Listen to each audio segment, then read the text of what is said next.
Greetings and welcome to this event at the Center for Global Development. I'm really excited about today's event. First, because the topic is one that we all know is both important and urgent, and second, because we have a very thoughtful and carefully researched book that Vinod Thomas, who's a colleague and friend from many, many years, and who will be presenting the main conclusions of the book shortly, that Vinod has written. And the book is called Risk and Resilience in the Era of Climate Change.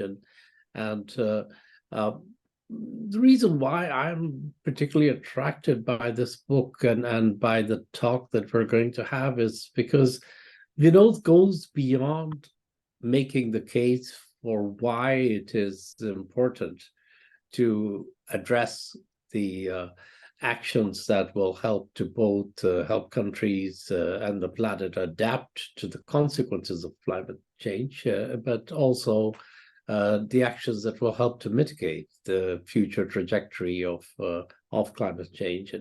And he goes beyond that to say, well, if we know that it's existential, and if we know that it is urgent, and we know many things that could be done to have that impact, then why is it that it's so hard for the world to actually make the transition from the knowledge to the action? And I'm looking forward to getting his perspective on it. And the third reason why I'm really looking forward to it is that we actually have three terrific panelists who are going to then provide their perspective as they discuss Vinod's presentation. So we have Joe Puri, who's an associate vice president at EFAD, but's also been actively teaching and researching many of these issues.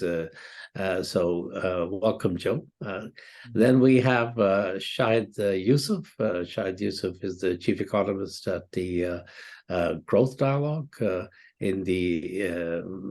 the GW, but also a very active non-resident fellow at CGD. And if you look at CGD's website, you'll see many pieces of work that Shahid has posted on that website. And excuse me. And finally, Nancy Wurtzel. Of course, any event to do with CGD requires no introduction at all. So always great to have Nancy back and participating in these events. I should say, for those of you who don't know, that in addition to being, of course, CGD's founding president, Nancy has recently joined the CGD's board. So she's now a member of CGD's governance model as well, which is terrific. So welcome to all of you. So with that, I thought the best way is maybe we ask you to take 10 minutes to sort of share your conclusions. I know you have some slides you want to use for that. And then we'll come back to our discussions in that order, Joe, Shahid, and Nancy. Then we'll have a bit of a conversation. Then at on the hour, and I say on the hour because if I give you a particular hour, that'll be different depending on where you're sitting.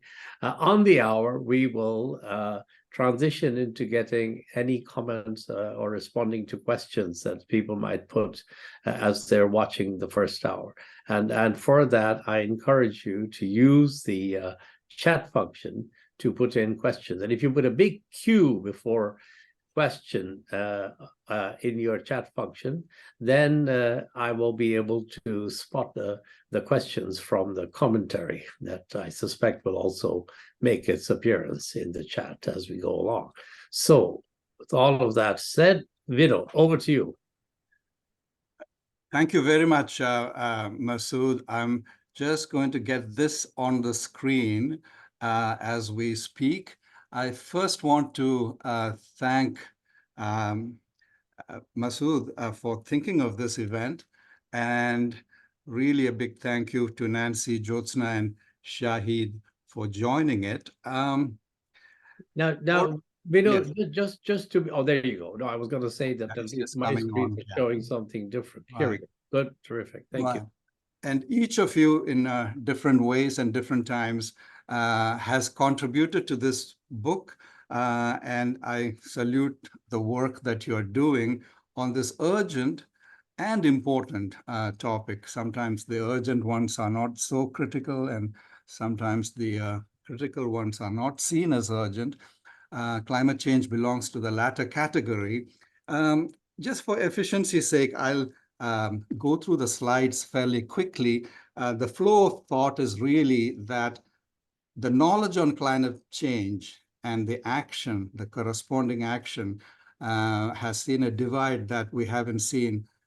I can't think of another issue where it is as wide as it is. And the question is why, and that's a second section. I narrow this down to one critical factor, that the perceived growth as we measure it, growth, climate action divide itself. And that takes us to the world of the economist's contribution to growth economics. And then the third is, all that is said, we've reached the precipice at this stage. If there could have been actions that were gradual in the early 1990s, with the Rio conference and so on, we've squandered that opportunity. And we know that when the crisis hits a certain level, then transformational or deep-seated changes is the only way to go. The incremental world of the economist, the comfort zone, just won't do. So with that, on the first piece, on the knowledge action divide, I guess the starting point is to recognize that this has been known for a long time. I think James Hansen's Senate presentation was gripping at that time for those who understood the message.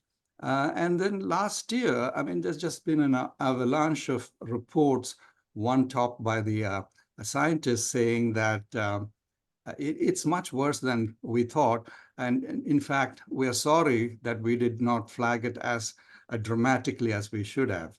And that is accompanied by a different picture on the action. It's not that there are some very good initiatives, some boutique actions taking place that we can all get excited about.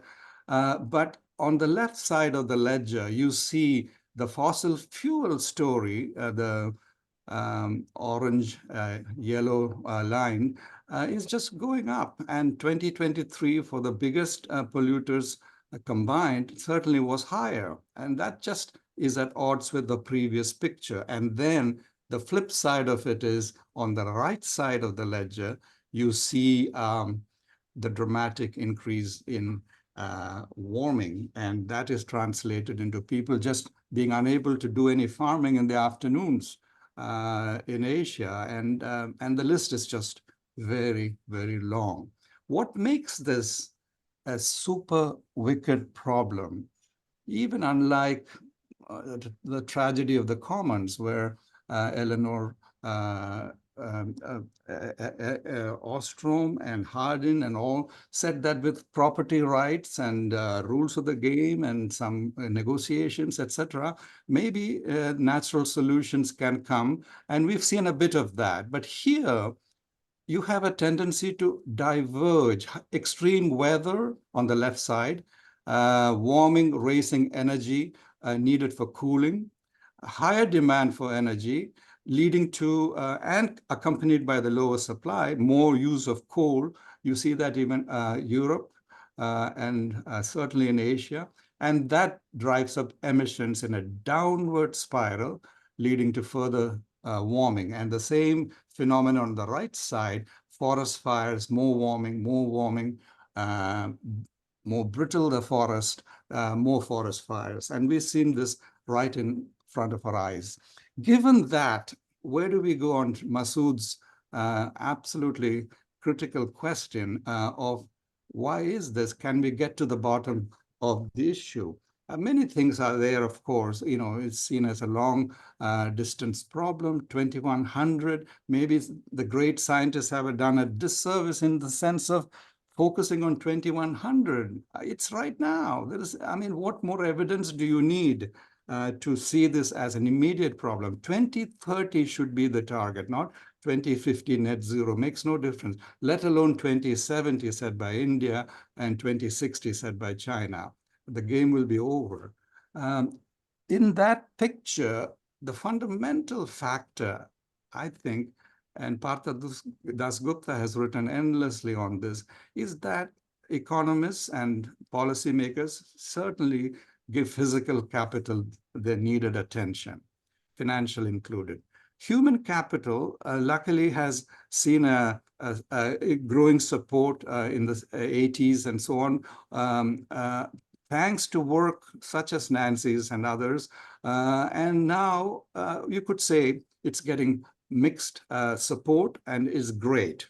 But natural capital not only is not invested in, but it is destroyed systematically. And you see that in this East Asia miracle, where we celebrated the extraordinary growth and poverty, income measured poverty reduction. But if you look at the countries, they all fall on the lower side of the trend line, where ecological destruction accompanied this growth, and that was okay, and we still call it a miracle. Why would it be a miracle if the environmental indicators in the early 2000s in East Asia were among the worst in the world? Now, the bottom line here then would be that GDP that we motivate policymakers to give the highest attention to, growth rate, IMF, World Bank, everybody does that, that does not net out damages. Have you ever seen a welfare indicator that doesn't count the destruction? And here, the all-important GDP does not. And it makes a huge difference. And we can come back to that. And so the point here would be the last bullet, that IMF and others do have attractive chapters on climate change now, and definitely credit for that attention. However, the previous chapter, remarkably on growth targets, et cetera, ignore the climate factor, and so give incentives to aim for the growth that has not netted out emissions. And so the task is clear. This picture speaks for itself. All the reds need to go towards green. That's on mitigation, which I'm focusing heavily on. Adaptation, which is coping, is equally important. And Jyotsna probably will comment on that as well. So back to Masood's question. Masood, please be brutal in stopping me. But why does this persist? I go back to basically on any policy matter that's of gigantic proportion, public opinion needs to support, unless it's a war that somebody decided to engage in. So on climate change, the positive side is that more and more people do say it's real. And partly it is human, is probably the view of the majority or half the population. But when it comes to what should be done, especially at the national level, it's really mixed. And that's all that counts. That's what counts for action. And here, since I mentioned this, on adaptation, there is more agreement at the national level because the benefits stay within the country. Mitigation is much more of a public good, and so there is much less attention. That might be why MDBs have favored mitigation, and that needs to be corrected. But the reason also needs to be understood that it is more global. And two, mitigation projects, you can calculate the rates of return and even price them, but much harder to do for adaptation. How are you going to price a seawall that you might erect to cope better?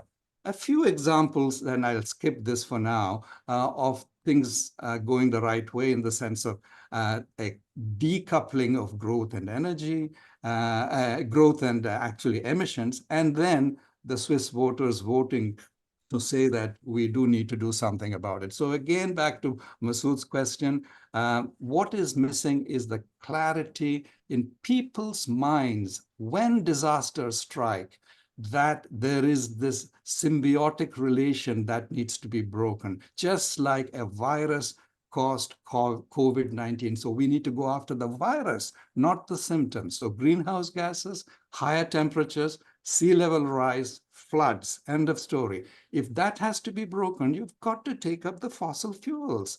What is so what's not clear about that, right? But that is still in the midst of a crisis, of a floods or a storm or a heat wave.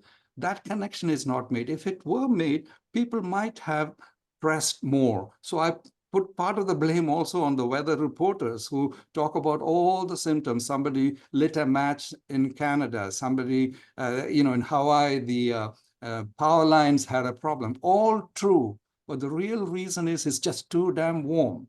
So the public needs to see the mitigation urgency, and I add adaptation because that's equally important, though I'm not focusing on that. And number two, policymakers, and this is equally the adaptation word, need to do stress tests. What would happen if we had two great floods of Thailand in the same year? What would happen if Hurricane Haiyan were to hit Philippines every year from here on, et cetera, et cetera? And so this picture on the right tells you that's where we are headed. And then finally, aside from those two pieces, one thing is needed is to think of risk and resilience differently. We used to think that, let's say the system's functionality is moving along and we are prepared. COVID-19 hits us, how fast and how far do you fall is a question. Equally, how much do you recover and how fast? And we would be happy to get back to normal. No, no more. If the situation, as Shahid in another paper mentioned, is likely to get more and more severe, resilience building needs to build forward, not build back, and needs to overshoot. And that would be a message in the world of policy making that we could have discussed as well. And an unabashed publicity for the book. Thank you all. And thank you, Masood. Over to you. Thanks very much, Vinod. So there you go. There's the book up there. You can buy it presumably from various places at 20% off, I saw before the slide went off. So great. We will take advantage of that. Thank you for that. Let's turn now to our panelists. And Vinod's going to take the slides down. There we go. And I'm going to turn to Joe first. Joe, to get to Jyotsna, Joe, to get your reactions to what you've just heard from Vinod, and then we'll move to Shahid. So over to you. Thank you very much, Masood. I should say at the outset that I've known Vinod for a long time, and I knew that when he was coming with the book, and I did read one of his early drafts. I thought that one of the things, and so this is part of the reason that I'm here as well. One of the things that really stood out for me in terms of the book was how well Vinod brought together what we know about climate and the inaction that we are witnessing today, but combined it with economic theory. I'm an economist by training, and it was quite excellent to see a lot of the papers that I've read and I know about, but those getting intertwined and then being discussed in a very real world, very operational way when Vinod is discussing risk and uncertainty and thinking very much about what we can do in terms of public action. I also like the fact that Vinod is talking about cost benefit. Vinod brings his background of being a public policy leader in having worked with the World Bank and with the ADB, and really recognizing that, look, policy making and decisions in the real world do need to take on a lot of the other variables that may or that are often very unclear within the climate space. And I really appreciated a very clear-eyed view of that, even as Vinod was talking about some of the challenges of climate action and recognizing as to how we can combine that, bring that space of knowledge much closer to the action that we want to witness together. Just before we started this session, Vinod referred to one of the biggest chasms, I'm paraphrasing him, but one of the biggest chasms that we are witnessing in the world today is this chasm between knowledge and action in the climate space. And I completely concur with that. I think the challenge now is really recognizing as to how we can try and avert some of the disasters that we are witnessing. So just as an aside, you know, one of the things, the vision or the picture that Vinod's book also paints, so there's another very favorite book. So this is a very, very favorite book for me. There's another book that I really enjoyed reading, and I actually put together the two books, the very different styles. It's called Ministry of the Future by Kim Stanley Robinson. And it really paints a very, very dire situation of how we are dealing with droughts today and famines today. And they're gruesome pictures. Just the first chapter is gruesome. But I thought that, you know, just as Vinod was putting together in the various chapters of the book, all of the graphs, and I was putting those together with the Ministry of the Future book, I thought, well, you know, really, this is exactly the data that we are now building a story around, right? So really, if I could advocate, and I know that most of you are voting with your feet, you're here because you really either enjoyed the book or are interested in reading the book, I would definitely advocate for reading Vinod's book and really thinking very critically about what we can do today. So there are three things that I want to really, with that preamble, I quickly want to get to three things that I think would be very good for us to discuss, if Masood permits it, as we go forward. One is the critical causal linkage between climate and conflict. And, you know, the zeitgeist today is recognizing that, yeah, we have a very high frequency of conflict. One of the things that the IPCC reports, if you go into the details of what they're looking at in terms of the evidence with respect to regions, is recognizing that, look, we have in most places, medium confidence that there is a causal linkage between climate uncertainty and conflict on the ground. And I think that's really important to recognize. There in West and Central Africa, we know that the likelihood of intra-communal as well as intercommunal conflict actually increases for every 1% for 1% change in the overall standard deviation of the likelihood of a weather event.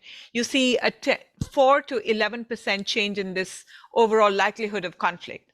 Now, that's really important, and that's something that, you know, security analysts, that defense analysts, that, you know, NATO, that the military should be incorporating. And I know that because I was speaking with the NATO Defense College last year, they are trying to, but it's really unclear as to how they can incorporate that into their own decision making.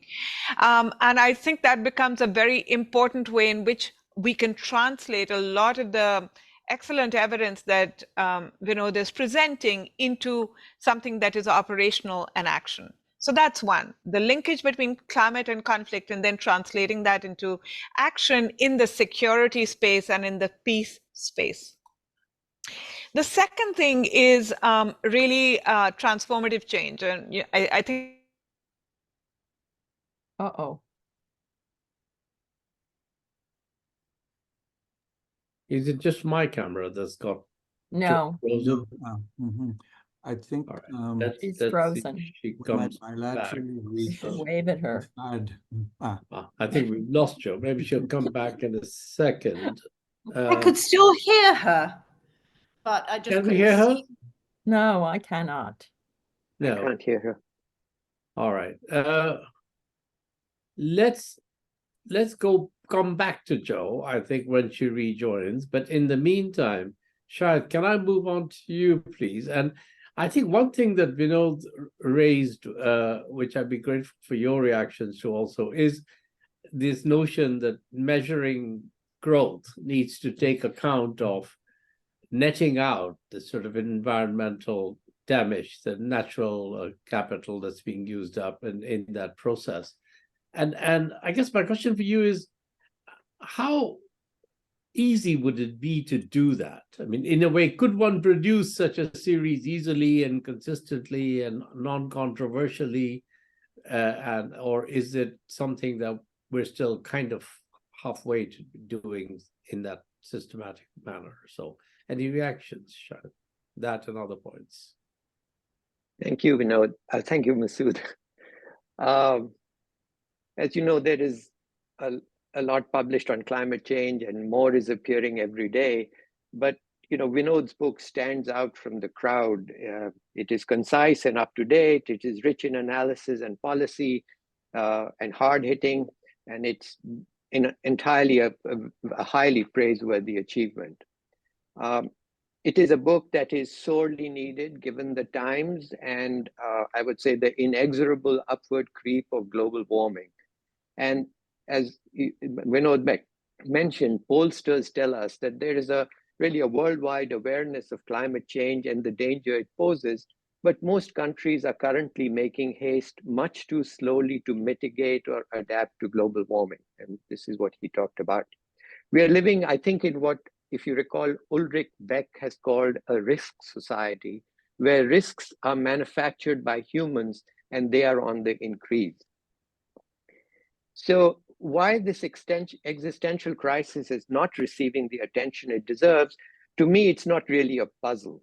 The public worries about the cost of living, about jobs, crime, corruption, and government failures, inadequate public services, disease outbreaks, etc. Climate change certainly looms large, but despite the frequency of severe weather events, which Vinod talked about, it lacks the immediacy of others. These concerns cue the actions of policymakers.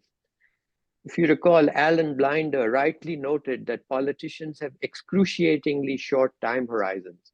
Some can't see beyond the next election, he said. Many more can't see beyond the next opinion poll or tweet. Inevitably, actions to mitigate climate change, which are subject to long gestation lags, appeal to very few politicians, even in countries where authoritarian rule extends the time horizon. In recent months, we have seen governments in Europe and Asia begin to temper climate-related commitments in the face of public protests, whether from farmers or truck drivers, and to shore up economic growth. And there is an even chance that the US will take an axe to its still inadequate greening policies within a year from now. When growth slows, the cry heard is, damn the carbon, full speed ahead. And Masood, with regard to whether or not GDP growth or other estimates could somehow incorporate the loss of natural capital and other environmental damages that are taking place. As you know, going back to the Stiglitz report and others, numerous attempts have been made in this area to try and somehow reflect this.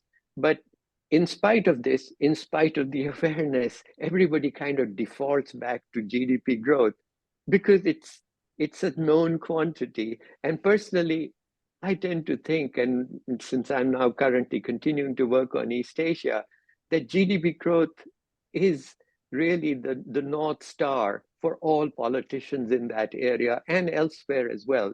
So my view is, yes, the concern with the environment will be there for many, but GDP growth will be the dominant concern for most politicians. As a reader of the Wall Street Journal, which is my window into the American corporate mind, I'm struck by the disconnect between the factual reporting and the editorializing. Business titans, journalists, and public intellectuals of a certain stripe know that the planet is feverish, but an ideological bent, sheer cupidity, the desire to enlarge shareholder value, fatten bonuses, avoid taxes, and get clicks from viewers compels behavior and publication that reject or minimize the risks from warming. The CEOs of major fossil fuel corporations know that the black gold they are producing is bad news for the planet, but capitalistic priorities trump climate pledges. Campaigns against woke capitalism have induced leading financial firms, as you well know, to withdraw from Climate Action 100 Plus and from Net Zero Asset Managers Initiative. And then there are the Beyond Lomborgs, who do not deny that the climate is changing. They claim that the downsides of warming are being exaggerated. In the Lombard world, the resources earmarked for greening the economy, for developing renewable resources of energy, decarbonizing industry, and CCS would be put to much more cost-effective uses.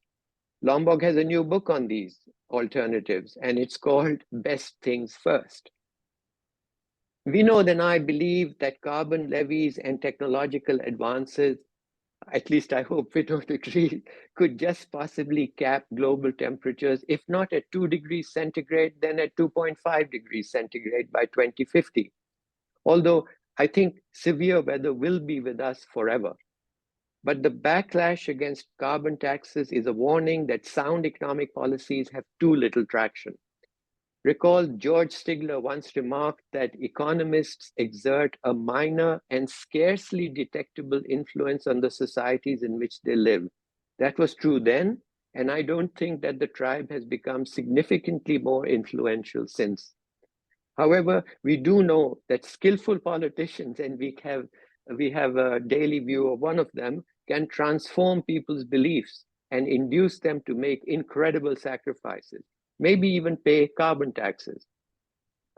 But we can't afford to give up the fight. Sound economic logic of the kind that Vinod offers could give climate change related policies the priority they deserve. Some of the fence sitters and deniers could be won over as more credible findings continue to accumulate, and these are communicated to the public and politicians in compelling ways. My reading of the tea leaves suggests that more people need to be convinced on 4 counts. First, that the greening of economies can be done at an investment cost that is affordable given fiscal and resource constraints and competing demands.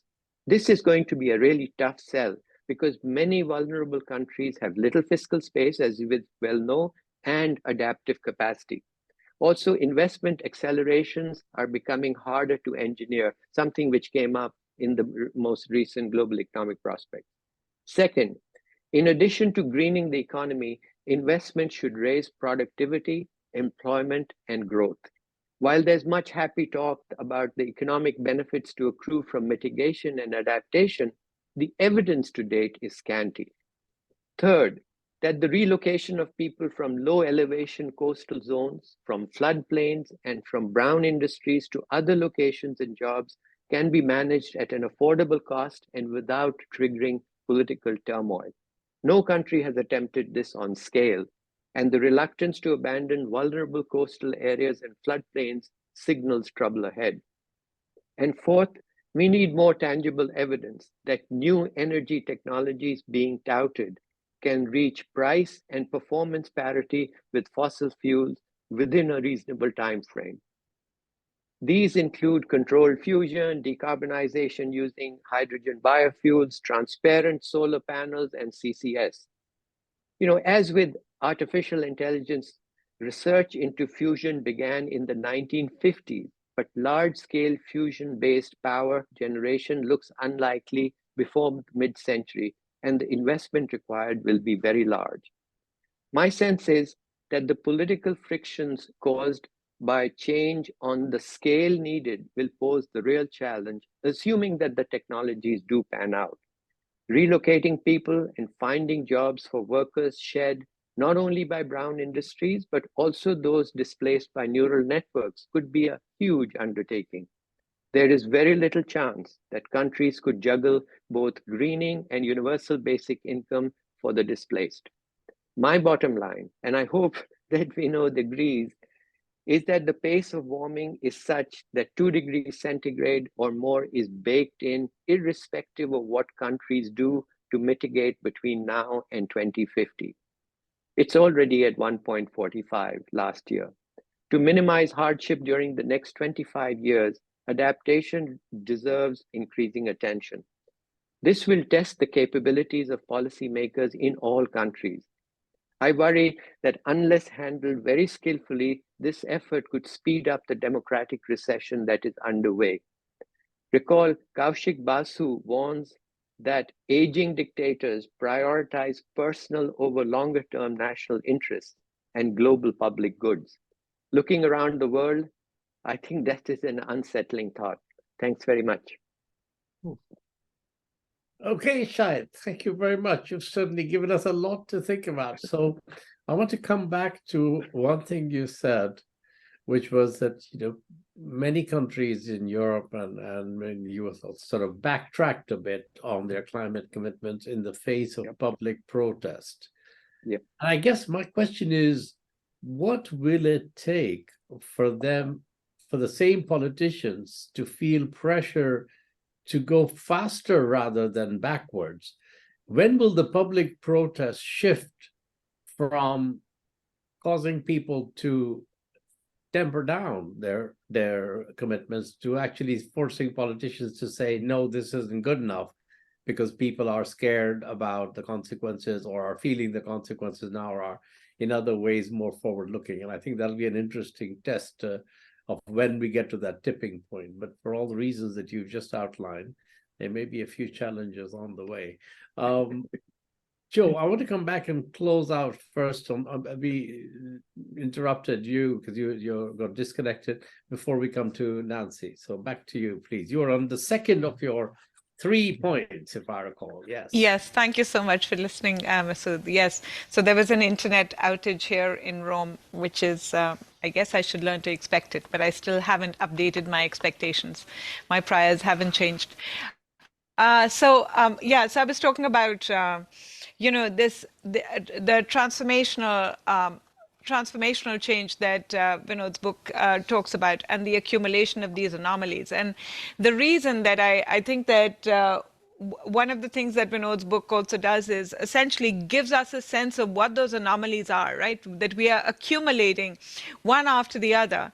The anomalies in terms of our own action, but also in terms of the evidence that is coming up, to recognize that we've got to really now change direction and to really see as to how we can make a difference. But the last point is what I just want to take a minute or two to reflect on, which is, why aren't we changing? Why isn't the private sector coming in a big way? And why aren't countries, and to speak to Shahid's point and the point that you made, Masood, why is it that we feel that we see that countries themselves and leadership in countries are not are somewhat unsympathetic overall to bringing about the kind of change that we'd all like to witness? And really, I don't think it's just because I'm an economist by training. I think the question is that of incentives at a meta level, right? It's recognizing that, look, for the private sector, and I work with the private sector and I work with countries in my daily job. The challenge for me, just to put it in real terms, is first to convince countries that they should be borrowing for climate. And most countries, especially developing countries, when you're dealing with large levels of indebtedness, are not keen to borrow for climate, especially when they have to deal with challenges of social protection, infrastructure investment, and also have to be paying back. And we know this now from my experience. So really, there has to be a global world order in terms of what we want out of growth. And Shahid is absolutely right.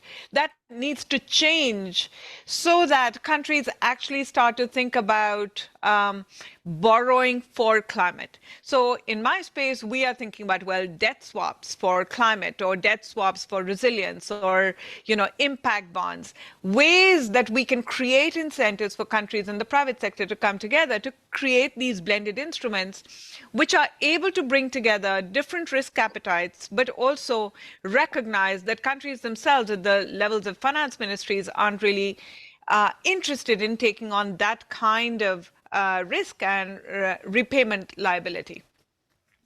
The other part, and this has also been a surprising journey for me, is that as we are designing each one of the investments, and my team here is responsible for that. So we provide the technical leadership, but when we go to the countries, right, I get a lot of pushback from our operations divisions in IFAD as well to say, oh, climate, it's making the project too complicated. It's making the investment too complicated.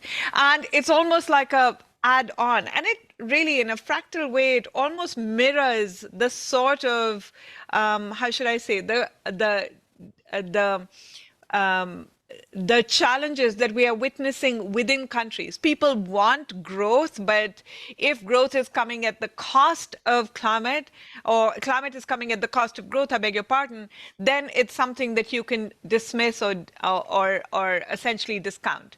And I think that that's the challenge, the incentive challenge that we really need to look at a fundamental level. After 2022, in 2022, BlackRock, for example, came on board and created waves in my world at least, where we recognized that BlackRock, as the largest fund in the world, was really pushing for ESG compliant investments and was being also the activist investor. This year, they've rolled it back, recognizing that, we can't, that they've actually said that they're not going to take on the same role with respect to ESG as well as climate, because they're recognizing that there is a cost associated with being climate positive. So I think overall, clearly it comes down to what is the global order that we can all construct, and which is still too voluntary and too compliance-driven, very fragmented.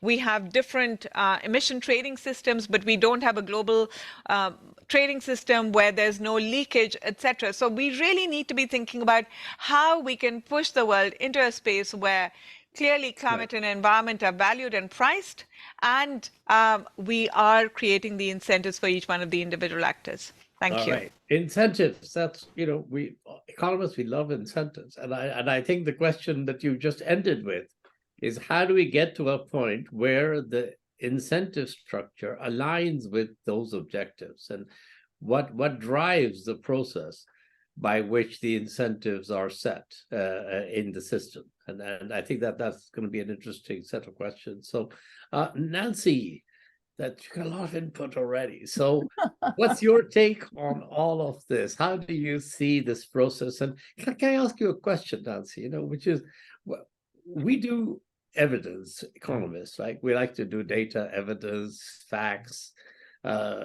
chains of logic. And is the issue in your mind that what's missing to get from the knowledge to the action is a better articulation of the facts and evidence? Or is there something other than, are we basically going for the tools that we know how to use in our toolbox? Is there a different toolbox somewhere that we're not focusing on, which is maybe the toolbox of public policy persuasion in some ways, where how do people's views about big issues get changed in society? And is it how much of that comes from the kinds of stuff that we do well? So any thoughts, reflections? Okay, well, I'm glad you started with that question, Masood. You can tell me, or Vinod can tell me after a few minutes, whether I've sort of worked my way around to answering that question. My idea, my thought was very CGD kind of. Vinod has a section in the book about economists and what economists have done and failed to do. And so I thought I'd just say a little bit about that for people who are listening, who haven't really thought about it this way and may not be economists themselves. But he is very unhappy that economists, as several of you have already said, ignore catastrophes, the risks of catastrophes, for example, in projecting economic growth and in thinking about economic growth. He's unhappy, justifiably, and this has also come up, about fossil fuel subsidies and how those subsidies, the IMF some years ago had a lot of work on the size of these subsidies, on the problems that they create within countries. I remember about Pakistan, the subsidies were 5 to 6% of something unbelievable of GDP. And of course, they're going completely in the wrong direction. And when Christine Lagarde was at the IMF, I was there for some discussion of subsidies, and I was in the sort of green room, and she walked by and she leaned in and she said, "Nancy, 6 trillion, 6 trillion." It would now probably be more like 10 or 20 trillion in fossil fuel subsidies, including in developing countries. And if all that money went into something else, anything else, even educating girls, I'd be happier. Third, Vinod compares the amount of work on issues like education and educating girls to the amount of work economists are doing on the problem of global externalities. Well, externalities even at the nation state level. And he says it's still not embedded. The idea of externalities is still not sufficiently embedded in your basic courses in economics, I suppose at the undergraduate level. He mentioned something which was shocking to me. I think in the prior decade or 2 decades of Vinod writing, that in the QJE, the Quarterly Journal of Economics, and in Econometrica, there were only 2 articles in the prior 2 decades. Well, you'll get that right, Vinod, later if I have that wrong. He talks a little bit about something that made me happy, which is that economists have not done enough work on the global impacts. Much of the work is country by country. He talks a little bit, or maybe this is my idea, about the IMF. My impression, I was on an external advisory group on the work of the IMF and capacity building, and definitely climate is on the agenda when developing countries, central bankers come for training or have training close to home. But my impression is that there's something about the central bank culture, maybe you could say more about this, Masood, which leads to a lot of caution, a lot of care in moving forward. So careful.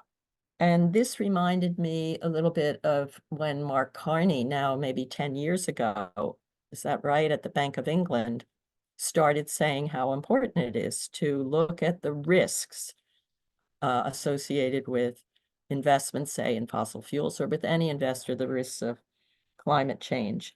And it also reminded me, I was glad that Joe, I think, mentioned BlackRock, or Shahid.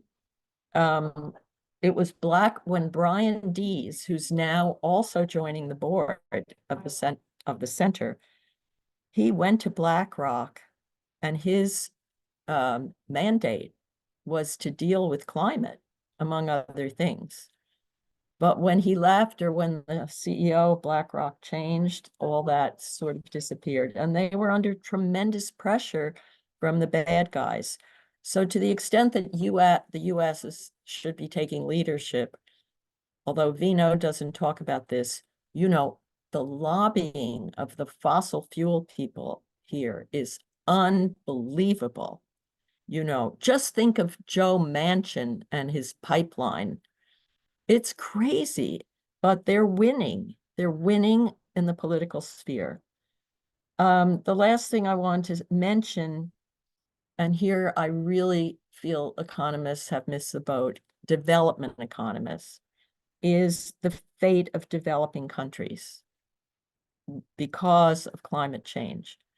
And one of the first books published by the CGD was a book by Bill Klein, who was then a joint fellow with CGD and Peterson. And it was he had a very sophisticated climate model that he conquered. And he showed, among other things, huge, alarming reductions in India, for example, in agricultural production. I think that places like IFAD and IFPRI have helped a lot, and maybe the reduction isn't as great, but he had these maps and it was just alarming to look at it. And that was now maybe 15 years ago. So finally, how do we at the Center for Global Development, I ask myself, think more about the costs of adaptation in developing countries, and think more about urging the IMF to be bolder on including risk assessments of climate in their Article 4 discussions, if not more than that, over the next few years. How do we, as economists, and everyone on this panel at the moment is an economist, have we done enough? Have we thought this through?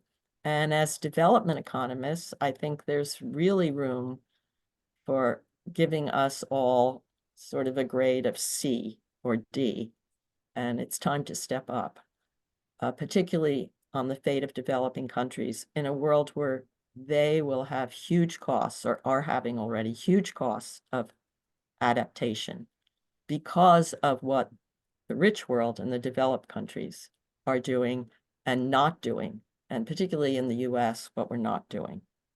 Thanks. All right. Thank you very much, Nancy. That's also gives us a lot of food for thought. And can I just maybe add two small points of my own before we bring in others? One is that I think when we think about adaptation,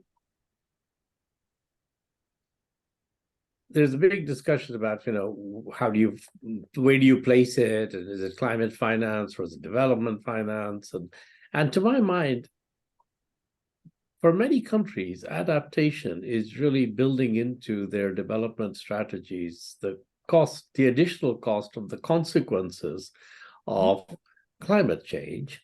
So if you you had a road that was fine in 35 degrees Celsius summers, and now it's going to be 45, 50 degrees Celsius summers, same tarmac won't work, the same road construction won't work. You probably have to spend extra on that. And that is just something, raising the cost of development, we have to factor into all our estimates of what it's going to take for countries to make progress in economic terms. And it applies in every sector. And that's one of the things for me, at least on adaptation, is that it's not limited to some narrow subset of sectors. Almost everywhere you'll find the consequences. And the second thing related to adaptation also is that I think Vinod and Shahid both just said that we are likely to end up on the current trajectory in a world where temperatures are not 2 degrees higher, maybe a little more than 2 degrees higher. We're almost certainly not going to be ending up in a world, unless there's some massive reversal down the road, of 1.5 degrees higher. And consequently, the adaptation designs for investments that are going to be lasting 20, 30 years need to be taking that trajectory into account. But that, I find, is quite hard for people to accept to do, because as soon as you start talking about a trajectory that is different than the desirable trajectory, you actually get into an internal little argument about whether you're being defeatist on the agenda for mitigation. And I think there is a little bit of to my mind, not very constructive tension between the need to prepare for the world that may well happen, while also pushing for a world that would be better, because the cost of ending up unprepared, because we didn't want to consider that outcome as legitimate, is one that I think the countries that will bear are the ones that are the most vulnerable. So I do feel that that's something that maybe is worth thinking about. Vinod, before we bring in questions, do you, having listened to all of this, are there any sort of burning things that you want to say now and say you guys are all wrong? Actually, you misunderstood my book completely. What's your 5 minutes from Vinod before we open it to questions? Thank you, Masood. I was taking profuse notes because this book is going into a second edition ahead of time because of the nature of the problem.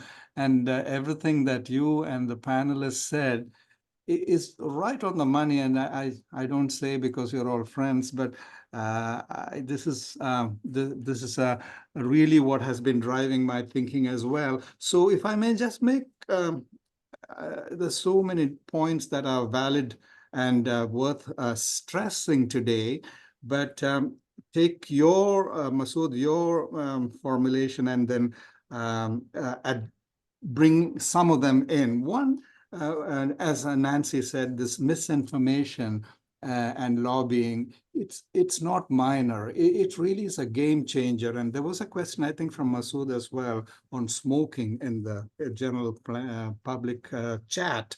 And that is a very good analogy in the sense ozone layer did receive some favorable policy response, and it has come down. Why is that? I mean, that's also an environmental problem. And here we are nowhere close. And smoking, after decades of campaigning and dealing with the lobby in a many multivariable ways, there was a reasonable response, right? So I guess I shouldn't take up time now, but this has been analyzed. Why ozone problem had 3 or 4 critical features that turned a super wicked problem into a problem, and why this is not happening, and smoking, Masood. So we can come back to that. And then a second on the GDP, not just because it's a big deal in the book, but I do believe that valuation ranking, it kind of sticks in your mind so much that maybe this is the East Asia syndrome that I carry with me, that it is the finance minister's single-minded focus. It's not that the IMF and the World Bank and the others are not doing, like Nancy rightly said, a nice chapter on climate, but it has nothing to do with the first chapter. It's completely different. It's an, if climate ABC, it has these costs, these damages, etc. But the projections are exactly the same, as though there was no climate change, right? Or fossil fuel driven growth is just as good. So what is the Prime Minister of Malaysia going to do, or the Finance Minister of Thailand going to do when you get ranked that way, right? And it's pervasive. So I do think that the GDP valuation is a big deal. It's not a minor deal, but not just the number, but how that is built into business school curriculum, how it is built into people's mindsets. What are we aiming for? Okay. And then both Jyotsna and Masood, you took up adaptation rightly, big time. I'll just say that I couldn't get a good estimate, so I talked to a number of field officers, and they all kind of revolve around a number like 5 to 10% of project cost in the field will do climate proofing ahead of time, so you don't repeat the same mistakes. And they compound to a big number if you keep repeating that mistake. So adaptation is doable financially. Mitigation at the local level has much less support because the benefits goes to the neighbors as well. So you need a mix of financing from the global institutions and the local to do both. I do insist kind of that you need to do both, because all the adaptation in the world will not do anything beyond 2050, because it's like, you can keep having a bigger and bigger bucket to collect the water from the roof leaking. But if you don't stop the leak, you will run out of the bucket. So we got to do both. And then one possibility, Masood, can we think of consumption value of climate action? So, for instance, there is far greater support for local pollution, but the sources of local pollution are the same. The sources are the same as the climate pollution. The carbon is different from particulates, but they all come from the same source. So there is support for the local and adaptation. So can we combine the two and look at some of the climate benefits as joint or co-benefits that bring benefits to you now.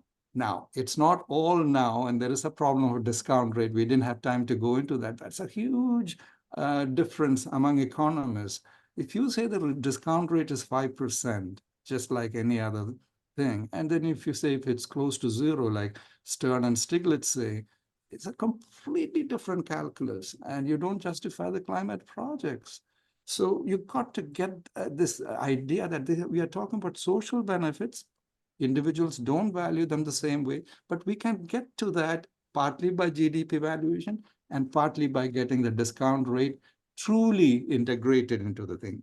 And so with that, I'll stop, but it's been a pleasure. Thank you very much. So actually, the point that you just raised is one of the questions that we've just got in the chat that Aaron just forwarded to me, and that question I think is on. It gets at this issue for many people, which is that I think the way this person, Caius, I think he has formulated, is that how can we address the problem of current issues that developing countries face? And I'm kind of paraphrasing the question. In 2024, what happens in 2050 is somebody else's business, somebody else's issues. It's not, they have an immediate problem now, including adapting to the consequences of climate change. And it's really this argument about mitigation-related investments and who should be making them.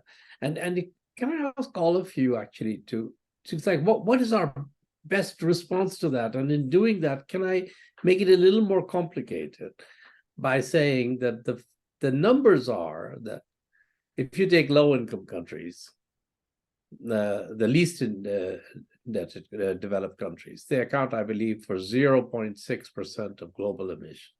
If you take sub-Saharan Africa, it accounts for, I believe, short of 2%. Shahid will always remember numbers better than I ever will, but I think it's about 2% of global emissions.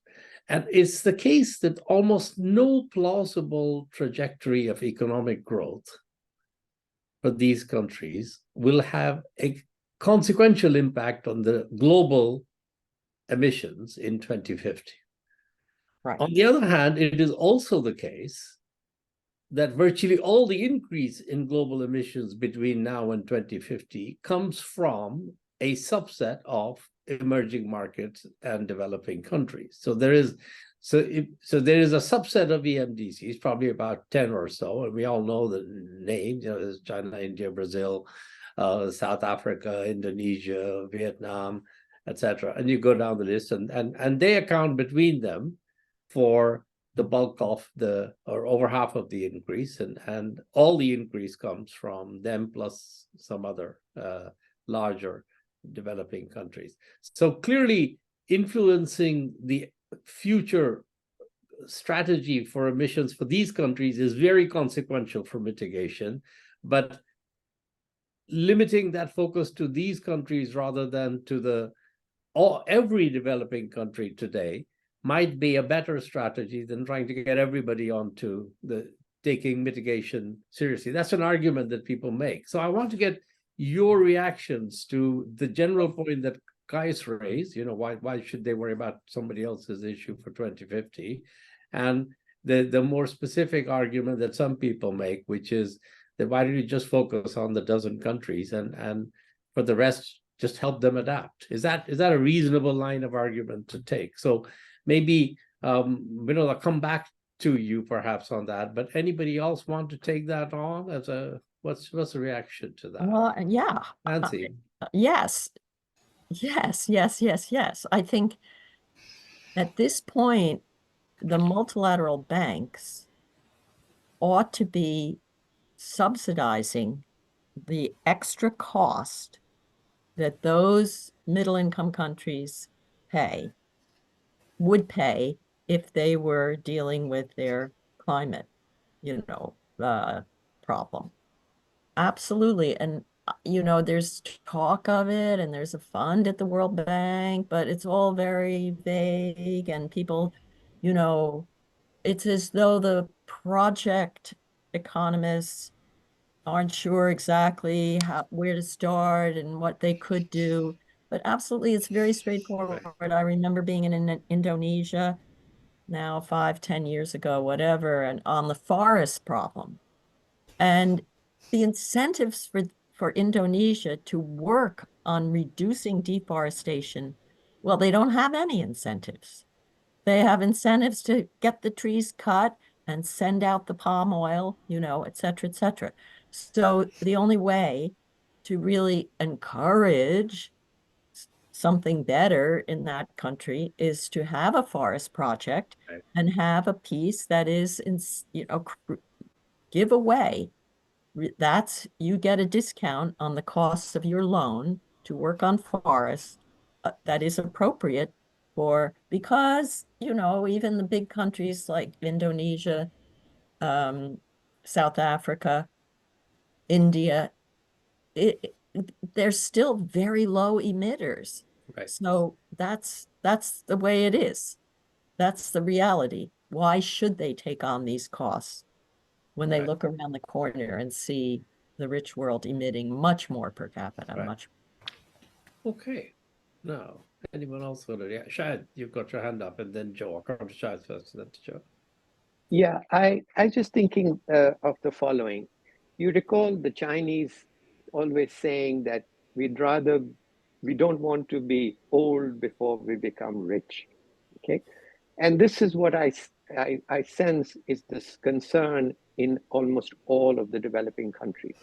They want to be rich and then worry about climate change because there is a strong view that if we are wealthy, we are going to be in a much better position to cope with climate change because we are going to be at the receiving end.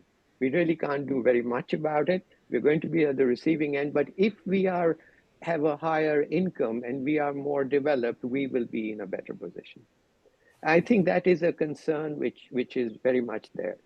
A second thing, and Masood, you mentioned it, countries, if they are to adapt, they are going to increase their I-cores very substantially in the process, right? If you look at what's happening to gross domestic investment anywhere, it isn't going up, it is going down. So everybody realizes that if you have that sort of trajectory, a declining resource mobilization capability, and a higher I-core, you've got a problem. You can't square that circle. And a third thing I would mention is we know that in addition to this rising I-core, which is going to push down growth rates if people have to do all of these things, you cannot do anything about reducing labor productivity. Labor productivity is going to go down because of the heat. And you cannot air condition the whole world. You cannot make everybody into a Singapore. So you're going to lose on that side as well. So I think the way people are thinking is the way St. Augustine did, give me growth, give me greening, but not yet. I think that's the attitude. And one last point, if we go towards greening, you're going to have to do an enormous amount of mining of various metals and also a lot of energy expenditure on new infrastructure to sort of protect this and that. In that process, going to be very carbon intensive and highly polluting. Think of what lithium mining does. I mean, or cobalt mining, or any of the other mines. All of these greening things are going to be very metal and pollution intensive and energy intensive. So all of these things are concerns out there. Thank you. Right. All right. Great. Terrific. Joe, I'm going to come to you, both in response to the earlier thing, but actually there's been two questions that relate to this sort of debt for kind of swaps you mentioned earlier, and I think I'd be interested to get your sense of just how much you think they add up to. Yeah. My thing is, so I give you my prior on this, and I give you my prior with not that much confidence yet on it because I haven't done the enough detailed work to.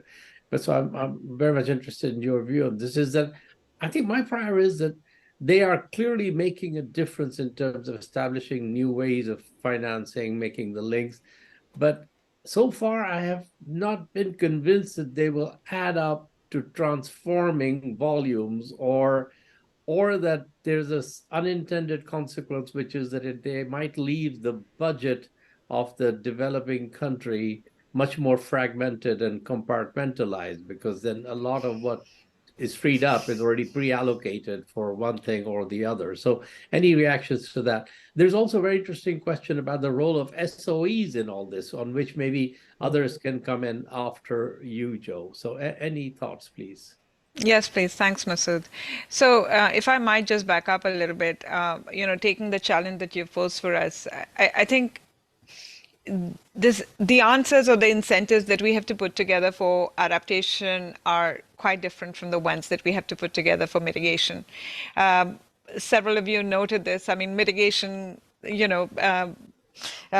prototypical global public good, very little private incentive, but adaptation, you have the private and the global. So if you look at actually the new and additional climate financing that is coming into the space, the last time we took a call on the numbers, it was 632 billion. Adaptation to mitigation, 1:12. The ratio is 1:12. For every $12 mitigation, that is new and additional, there's $1 to adaptation. So it's hugely skewed. Woo. It's hugely skewed. And so I think we've got to, that's why I really think we've got to sort of partition that, even though I'm a big fan of this low emission climate resilient, all solutions have to be joint. But I think we have to be a little bit more nuanced about how we attack it. So that's the first part. The second part is I agree with Nancy when you say, Nancy, that look, the MDBs have to take it on and also have to subsidize.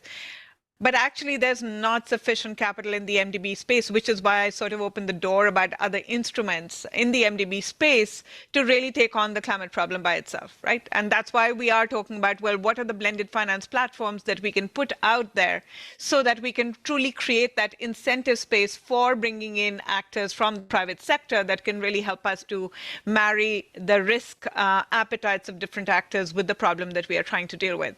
So, so that's the second part of the answer, and we can talk about that more. But let's go to the question that both of you are asking, which is, to what extent are debt for nature, debt for climate, or debt for resilience swaps a possible instrument?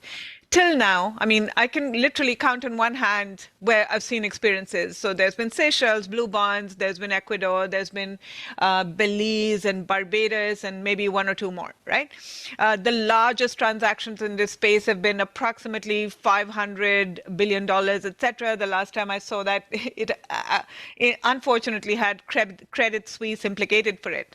And Credit Suisse essentially put together this entire blended platform. But the challenge is that it takes a long number of years to put together, the government, a private sector or commercial entity, so Credit Suisse, and then the TNC, so the Nature Conservancy came together, and then a few other actors that needed to come together, and then think about, well, what is it and how are you going to impose the conditionality on the country to ensure that, yes, you are going to be able to ensure that the conditionality is met, which is you're preserving nature, and you're able to forgive the debt, which is implicit in this instrument, right? So that takes a very long time. And this was my initial concern and has been my concern. We've drunk the private sector Kool-Aid, all of us, that we think, oh yeah, the private sector is going to come and do this. But we've been hearing it for the past 25 years about the private sector coming in. They haven't come in. So clearly we're not doing something. And this is why I keep going back to the incentives. So finally, let the international public institutions and the governments of the world then take the responsibility for creating that incentive structure where it truly becomes easy for the private sector to come in on these blended platforms, and it takes you 5 months to develop it rather than 3 years. No one waits around for 3 years. So I truly think that there is potential. The public sector needs to demonstrate the potential of these innovative instruments.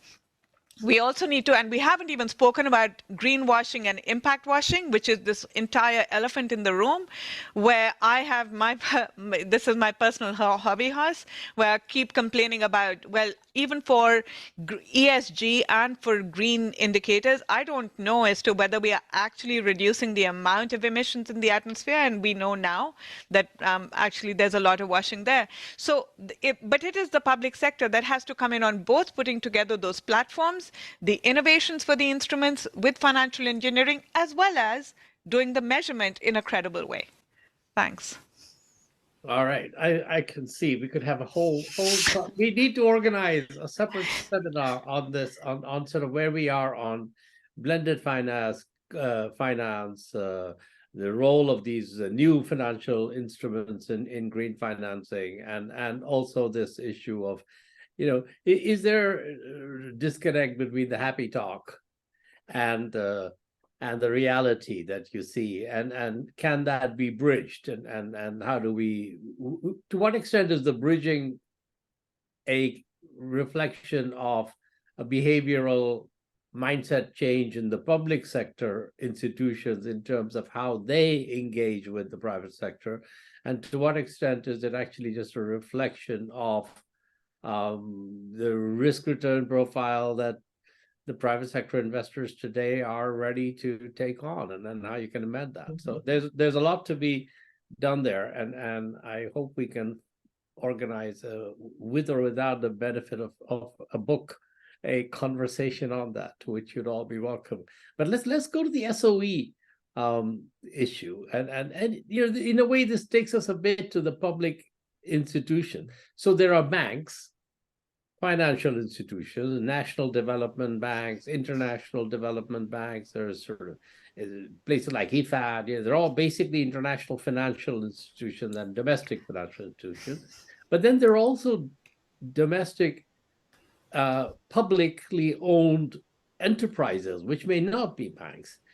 To what extent can they become leaders in helping to set the norms and the standards? And if you think about it, and because in some ways the incentive structure there might actually work a bit differently.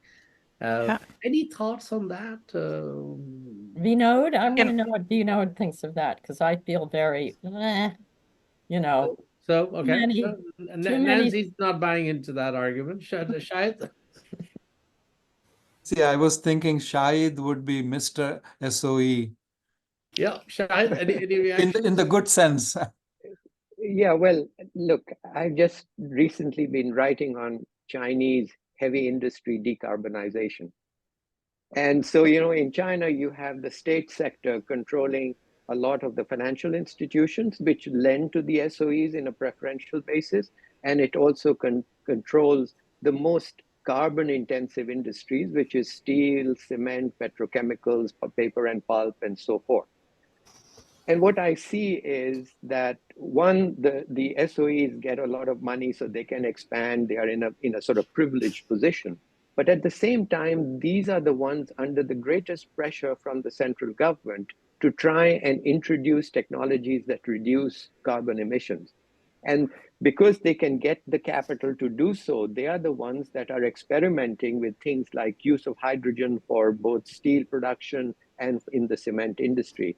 So there is a situation, there are countries where the fact that there is a very large state sector and that there's a strong government which can actually lean on the state sector to do things, that you can achieve results which would be very difficult in other countries where there's a large state sector, but a weak government that is not able to actually force the sector to do things that are desirable from a climate change point of view. That's actually quite an interesting point. Which sort of Nancy, you amend your math to, yeah, but only maybe that works in a country which has a strong government and a commitment to climate change. I mean, but China, otherwise, there's no reason why those enterprises that don't respond so well to most other market signals are going to respond to climate change any better. Yeah, I think China's an outlier, but it's a big country, and so, you know, there's a lot of emissions from China, and so it's a good step and it's a good idea, but I think it's maybe a little bit too unique to particular circumstances in China. All right. May I come in on that very quickly? You were going to come in, yeah. Yeah, thanks. So Yeah, I agree with what Shahid is saying, except I also think, and again, I think even with state-owned enterprises, if you adaptation is brutally tough. I know I'm speaking to the converted audience here, but just to get a list of activities that are adaptation funding eligible, right? Just what's eligible. Suppose I give a condition to the state-owned enterprise and we do this, or to a development bank or a public development bank or a national development bank saying, okay, we're going to give you this loan and you have to only do credit lines where, your clientele is doing adaptation-related activities. I know this from my experience. They basically throw up their hands and say, tell us what those are. So there is no taxonomy to say this is going to count as an adaptation or a resilience eligible activity. So in one of the investments that we've done, actually, we had to create this. So that's a public good. And that's why, again, it's back to the public institutions. The taxonomy for what is eligible for adaptation-related investments needs to be created by agencies, say the CGD or the World Bank or IFAD or others, to sort of say this is not just the taxonomy, but this is also how you can do due diligence. Otherwise, we go back to the problem that we've seen with mitigation. You have a lot of washing. So creating that and then providing the ability, and we keep using things like capacity development. I hit capacity development because it's such a big word and it encompasses everything, and we never know what we mean, and what different people mean different things by capacity development. So I'm trying to be very precise here about what I mean by that. And I think that taxonomy and that skill and the due diligence procedures for state-owned enterprises in adaptation are really required if we want to take it forward. Thanks. Thank you. Actually, somebody came in with an example from saying, Rashad, what you were saying is also happening in Sweden, so in the steel industry. But I guess, again, it's a question of, is the government actively promoting an agenda and using the state-owned enterprises as a way of being the lead in that agenda? But in countries where the agenda is weak, the platform is missing, and the government SOE relationship might not be quite as directive, then you find it's much harder to do that. I was going to ask you, though, Joe, I mean, wouldn't every investment that be adaptation eligible to the extent that they have to take into account the extra cost of living with the implications of climate change, where there is a cost? No, I mean, the example that you were giving, right? You Right. could very well completely ignore the temperature trajectory, say 10 years from now. So they can be currently resilient, but they're not going to be resilient in 10 years. So if you don't do it right, then it's not adaptation in a way. So if you don't adapt, you shouldn't. Exactly. And we see so much infrastructure currently being developed that is not going to be resilient in 2 years or 5 years. So, right. But it is an additional cost, and who pays for it, right? Absolutely. So I think that becomes important. And if I might, I mean, we are also thinking of developing what are called resilience credits. So I wrote that in one of the chats. So there's a paper out there that a co-author of mine and I have written on resilience credits, thinking about, well, how can we, if Vinod has the incentive to invest in resilience, but I don't, but I want to encourage him, then I want to be able to pay for the global good part of him working on resilience. So that it should be possible for us to monetize it and to essentially create the analog of carbon credits in the resilience space. And we are developing those. Thanks. Great. Look, watch this space. Now, let's bring this to a close. So what I'd like to do is come back to you, Vinod, if you had any final thoughts on this before we close out. Just very, very briefly, Masood, unless you can extend this by another hour and a half.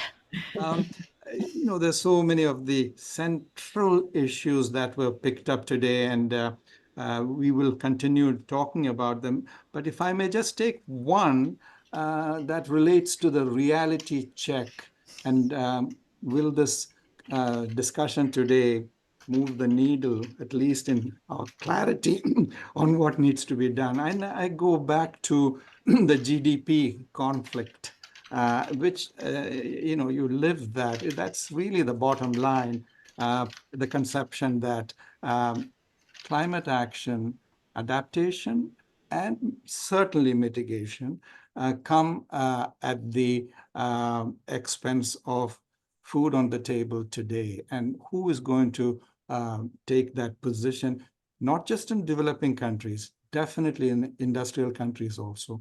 Climate change ranks 17 out of 21 top issues in the electoral campaigns in the United States. And there's a divide between Republicans and Democrats as well. So on that one, if I could just leave this as a thought to be pursued, can we figure out a way to communicate that we can't grow, even if you forget the GDP, NNP, which I think is big, but set it aside. We can't grow anymore without climate action. It's not the other way around. It's not that climate action conflicts with growth, but there will be no growth as we know it. Of course, that point is easier to make if you think of social valuation of growth, right?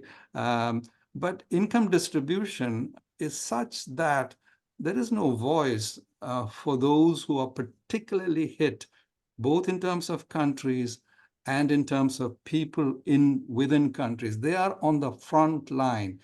And for both adaptation and for mitigation, can we somehow formulate this genuinely, not in a paper, but in terms of policy action, that growth as we knew it cannot take place?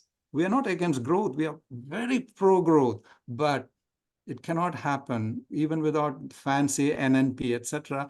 But just in terms of the society, that would come, of course, only with a better appreciation of income distribution. Otherwise, the large numbers are ignored. And that, I thought, would change, and that will give greater power to take on lobbies. That will also allow us to put greater valuation on what happens a few years down the road, as opposed to only today. And I wanted to ask Nancy, but she won't have time to answer it now. How is it that education, health, etc., which were considered as a high-income luxury, it comes after we grow? Grow first, clean up later. Grow first, invest in education later. That changed, partly in the sense of seeing education as a handmaiden of growth as well, not just a consumption value. So can we think of a mix of that? And then the competition with others, etc., that remains. Let's be clear, mitigation is a global thing. It can't, despite UN's failures, etc., on this over the decades, it is mitigation is global. So it is not we're going to ask Pacific Islands to mitigate big time, right? But adaptation is local. Right. So that distinction might help in seeing global mitigation, local adaptation as essential for growth. There will be no growth without that. Thank you. No, I think that's a very good point on which to end.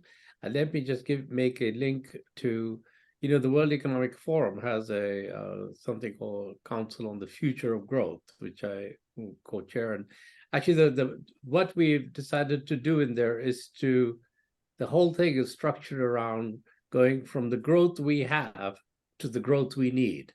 And the core point is that you can't say we shouldn't grow, because it doesn't make any, for a variety of reasons, that saying let's stop growing is not a very meaningful response to the world. But we can't grow in the way we used to for all the reasons that you pointed out. And so the question is, how do you transition from the growth we had to the growth we need?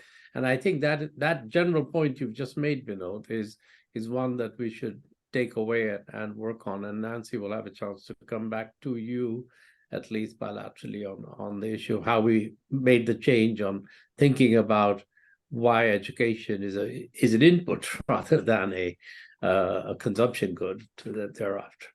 Okay, terrific. This has been, for me at least, a super interesting panel. And thank you all for your participation. It was really great to have you all here. And thanks Well to done, everybody Vinod. who joined in. And this recording will be available beyond today as well. So for those who watch it later, I'm sure they'll have a good time. Thank you. Thank you very Thanks much, very Masood. much. Thank you, Thanks, Masood. Vinod. Thank And Good you. to see you, Vinod, Nancy and Thank Shahid. you. great Thank you. work. Thank you very much.